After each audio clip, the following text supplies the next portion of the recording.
Since William Shakespeare is considered the king of playwriting, we might as well consider the king of the fairies in A Midsummer Nights Dream, Oberon.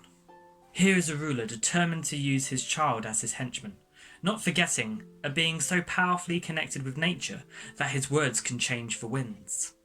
As a trickster who causes mischief for Queen Titania as well as for lovers, Oberon's final realizations at the end of the play reveal its key theme, that dreams, potentially, are real.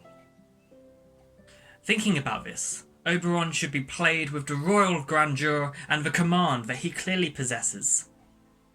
We could show Oberon's power, for instance, through hand gestures, be it dismissing Puck away or placing them upon the shoulders of his fairy queen. We could tilt our head upwards to show the power and authority Oberon has over fellow characters. What about using a booming tone? Remember to pronounce the words precisely, as if each word is a jewel on the fairy crown. Why not contrast Oberon's business as king with some goofiness, some jumping when he's making some mischief? And with this command, prance with pride around the stage. The earth Oberon walks upon is his own, so celebrate that in character.